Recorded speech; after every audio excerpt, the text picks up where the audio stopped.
answer. No, you can't. I mean, there's ways to treat it and stuff. They're all kind of don't work very well. Yeah, if somebody's telling you that they're decorating cotton with sublimation, they're either treating the material first or treating the paper, and there will be a barrier of some kind of polyester between the cotton and the dye. So Or they're lying. Right? But you know the treatments are getting better and feeling softer, but it's always an expensive process because it's another step. I believe that the polyester is heat as well as summertime. Yeah, Polyester and heat in the summertime, yeah, it's gross. Yeah. It's a Um, limitation of sublimation, polyester. Although the garments are getting nicer, Right. you know, that's the thing. You know, polyester shirts of like 20 years ago were disgusting, mostly. But now you can't even tell the difference sometimes. So you gotta shop around. Even the real thin ones still sublimate, doesn't matter, right? No, it doesn't matter, and there is some prejudice to polyester. You know, you think of like the Saturday Night Fever, like floral polyester, loud, or the leisure suits. You know, in the maybe I'm dating myself. I don't know, but, I can talk to you about this, right?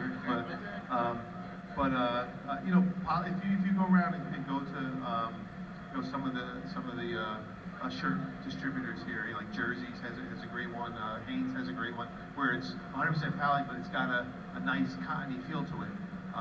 It's a soft knit. So really, unless you look at the label, you would know. As a matter of fact, if you look at I'm trying to think of maybe it was Jerseys, the Scooby one. There's not much of a difference between the 50/50 and the 100% poly. And some of the shirts, like Supple-V is 100%. The Supple-V is so soft that from LATs. I would say that the normal consumer in the store feeling it would not know that it's a polyester. Somebody in the industry might, like you might if you do it for a living, but the normal consumer would never know the difference. Other questions? Yes, ma'am.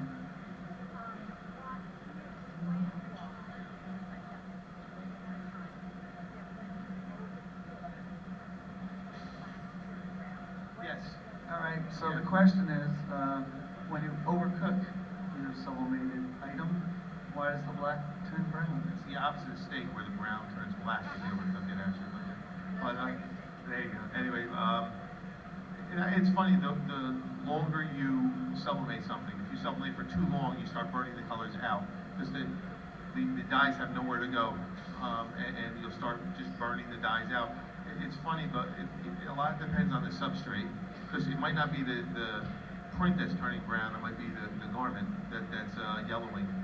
Because really, the more you cook something, the less magenta is going to be in it. The more the blue will take over, the yellow will take over, and the whatever is making up the black will turn over. But so traditionally, if you transfer for too little time, you're going to be pink. If you transfer too long, the magentas come out. You're going to have like a greenish cast, but it could be orange or brown because of the substrate, or because of whatever's making up the black that you use. So. Other questions?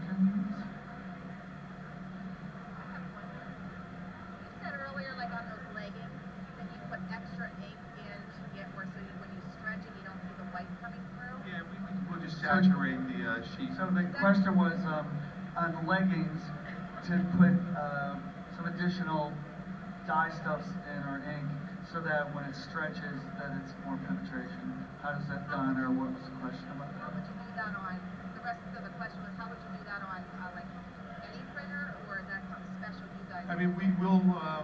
This is all offset, so we actually go to plate. So we'll take the file and we'll add color to it. And when we're on press, we'll have a little extra laydown of ink. Now, you could do that digitally. Now your RIP is probably controlling the values in your final product, but you can go into Photoshop or into Illustrator or whatever program and actually literally change the value of the black. If you want to put extra black in, it might be 100 black and none of the undercolor, but you can put some undercolor under there.